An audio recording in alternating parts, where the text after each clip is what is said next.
Hey folks, welcome back to DIY guitar making. I have a lovely Santa Cruz guitar sitting right in front of me, and we are going to do a very simple job, which is a truss rod adjustment. Now, specifically on the Santa Cruz, the truss rod adjustment end is through the sound hole. So that's where we'll be passing our tool. On any guitar that adjusts through the sound hole, there's always the issue of the transverse bar, which is the big beefy brace that runs right across here just above the sound hole. Many manufacturers get around this by drilling a hole through the transverse bar. In some cases, they don't drill that hole and they just expect you to use a tool that looks something like this to get around the transverse bar.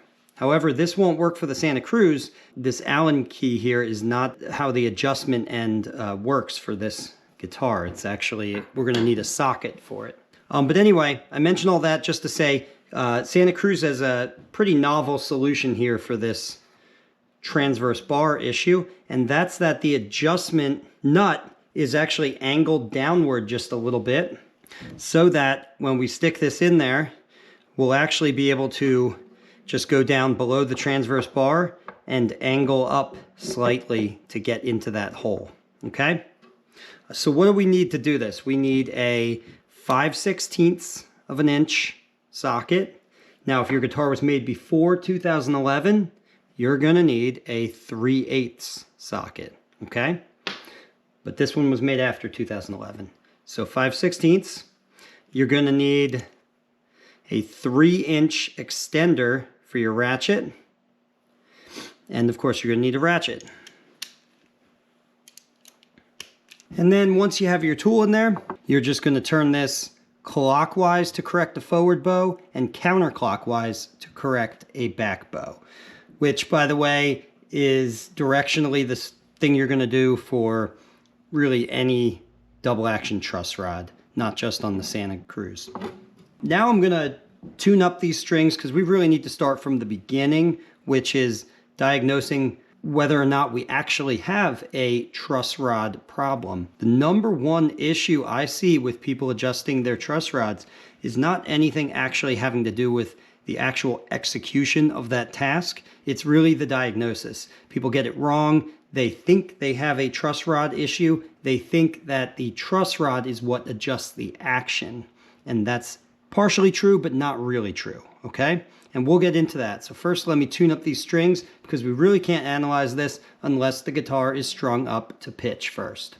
And we've got this all tuned up, or at least mostly tuned up. It doesn't have to be like intonated perfectly or anything like that. It just needs to be roughly in tune so that the tension on the neck is what we expect to see.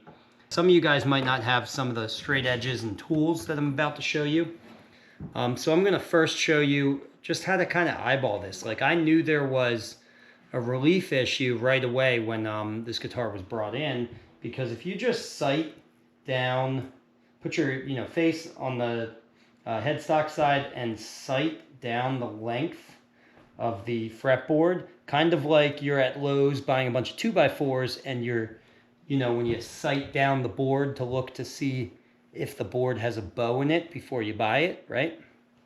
Same thing here. You're looking for that bow, and here's the thing. I expect to see a small amount of bow. That's what's called relief. That's actually desirable. That's what we want. It's all in the degree. If I see too much of that bowing, then I know that I have an issue. And in this case, there's a little bit too much. And while you're at it too, it's a good idea to check it out from both sides, because that way you can identify whether or not you have a twist in the neck, which is rare, but a serious problem if you do have one. And you would know you have a twist if there's let's say a large amount of relief on one side and a much smaller amount of relief on the other side. Right? That means the neck is bowing unevenly, in other words, twisting. And now beyond that, let's take a look at how much relief we have. And we'll talk about, well, how much is too much. All right, so now we're gonna go ahead and read the relief. I have a notched straight edge here. This really is the professional way of checking the relief because this takes the fret work out of the equation. I might have a loose or a high fret for whatever reason, and if I'm resting a long straight edge like you see here on the fret tops and then measuring with feeler gauges off of the fret tops to check my gap, I might be being misled by the fact that some of my frets are sitting high and that's pushing my straight edge up. So if you don't have one of these, I would highly recommend getting a notch straight edge. If you're just a guitar player trying to do this, you know, once or twice, this is fine, just having a straight edge. Or actually there's one more even cheaper way of doing this, which is to use the string itself. Now you get what you pay for, and this is free. So it's not as easy to get an accurate measurement this way, but essentially you hold the string down at the first fret and the last fret, or I'm sorry, not at the first fret and the last fret, at the first fret and the neck to body joint fret, which is the 14th fret right here. And that's going to give you a nice straight edge there across your neck. Okay? And the reason you don't want to do the whole fretboard is because this is not the neck, right? We're looking for neck bow, and the fretboard tongue is actually extending out past the neck. Okay? Your neck is right here. So first fret, 14th fret, and then I'm going to measure at the 8th fret. While I'm holding that down, I'm going to measure with a feeler gauge what kind of gap I get at the 8th fret. A lot easier, more accurate to do with a straight edge. And again, for the reasons I already mentioned, even better and more accurate to do with a notched straight edge, which is what we're going to use right now.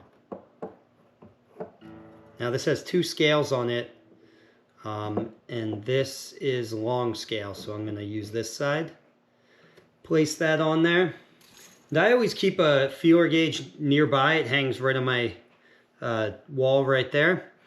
That has a 7/1000 of an inch tip and a 9/1000 of an inch body of the feeler gauge. So it's got 2 different thicknesses on the same feeler gauge. And that's really convenient for me because that 7 and 9 is right in the middle of the window that I'm looking for. Okay? So I find 5 to 10/1000 of an inch is what you want for relief. Now you can get real nitty gritty about whether you want to be closer to 5 or closer to 10/1000 of an inch, but it doesn't make a huge difference. For most people, I find that just positioning yourself anywhere between 5 and 10/1000 of an inch is going to be just perfect for you. And then beyond that, you're just making your nut and saddle adjustments to get the action right. Because again, relief and the truss rod, that's not your action, that's just a component of the action. Okay? More on that later. All right, so I'm going to take this, the 8th fret, and that slides in very easily because I've got a pretty big gap there. Okay, so I've poked a whole bunch of feeler gauges in there and have determined that this gap is 19/1000 of an inch. That's very big. So we're going to need to adjust that relief down to get it into that 5 to 10 range. Let's go ahead and make our adjustment. I'm going to loosen the D and the G string. And that's just to make it a little bit easier to get the tool in there. Create a little space. Kind of wiggle it around until I feel it. Yep, I'm on the nut right now.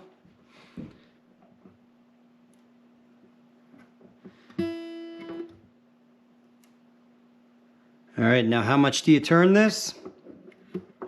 It depends on a couple things. One, it depends on your confidence in how much that truss rod has been jacked with. So if it's a really old guitar, you might be worried that it's been turned a whole bunch of times and maybe it's at the end of its range of adjustment. So you might go in a little more cautiously and just do like 1/8 of a turn. However, if it's a newer guitar, especially from a reputable builder, then you might go ahead and give it a full quarter turn. But really, in most cases, it's prudent to just do a quarter turn. And in some cases, you get away with a half turn before checking it. But you don't want to go any more than that because you want to creep up on this. You don't want to massively overshoot it. And also, you don't want to strip the nut on the truss rod or anything like that. So just a little bit at a time, then we'll check it. And then we'll do it again. Now you can, if you're uncomfortable with this, then you don't have to do this. But you can sort of speed this up a little bit by taking the guitar like this. I've got my hand on the headstock. And this is gentle. Okay, this is not, I'm not going to rip on this, but I'm just going to gently pull the neck back slightly. And that's just to help it move with the truss rod. Now it's going to move with the truss rod anyway. And usually it does it almost instantly when you turn the truss rod. But in some cases, that wood will resist enough that it'll actually take like 15 or 20 minutes for the neck to ease into its new position. And so if you just string this back up and check it right away and it hasn't really moved yet, then you're going to be misleading yourself. So I would either wait 15 minutes or longer, or give it that little bit of easing before you check it. All right, let's go ahead and check this out now. So I moved that about a quarter turn. So we got to tune it back up. There's no sense in going straight to the straight edge because if it's not fully strung up the pitch, we're not going to get an accurate reading. Okay, we are tuned up the pitch. Let's start with that 19 thousandths of an inch feeler gauge. Oh yeah, and I can see that that gap has improved. So this shouldn't fit anymore, and it doesn't.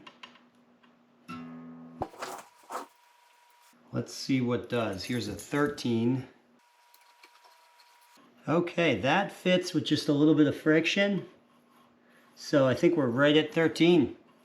So we made positive progress, which is great.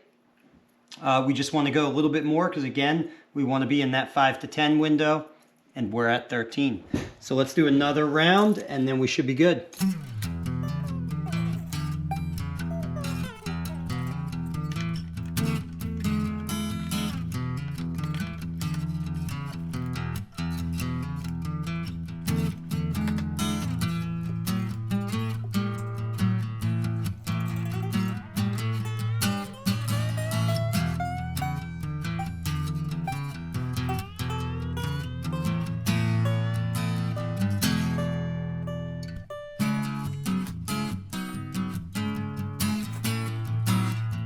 Okay, 13 definitely doesn't fit. That gap looks really small now. It's very appropriate. Okay, and I've got my 7 thousandths at the tip, 9 thousandths on the body of it feeler gauge. And the 7 thousandths of an inch tip fits perfectly, and the 9 thou does not. So there we go. We are right at 7 thousandths of an inch, which is right in the middle of that range that I want of 5 to 10. All right, and that's really it, guys. That's how you do it. Lastly, I just want to talk about what your relief is and why it's not synonymous with your action, okay? It's rather just a part of, a component of your action. So your relief is how much the neck is bowing forward, okay? And think of what I mean when I say bow, that there's actually an elliptical shape to the neck as it curves out towards the headstock.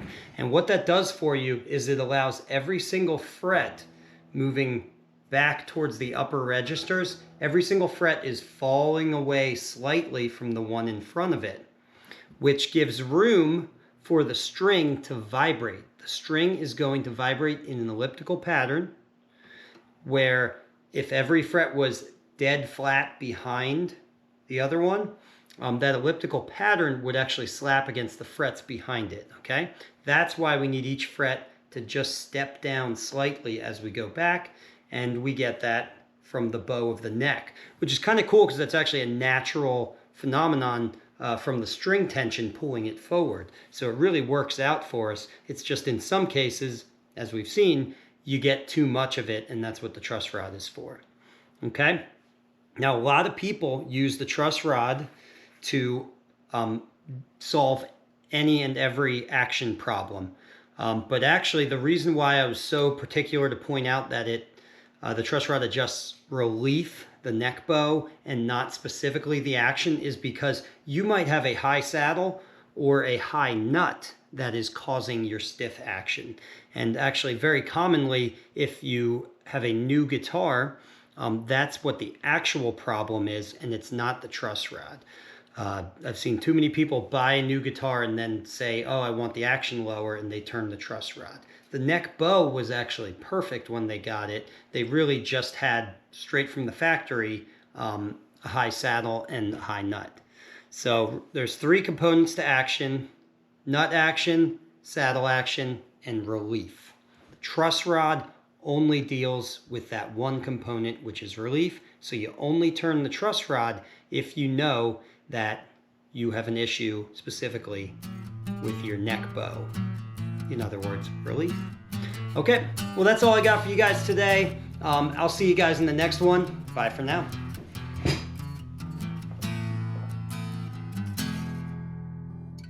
If you learned something here, please give this video a like and subscribe so you can be notified when I release a new DIY guitar making video. And if you want to really learn more, take one of my structured online courses at ericschaferguitars.com or register for a hands-on guitar building workshop here with me in Burnville, Pennsylvania.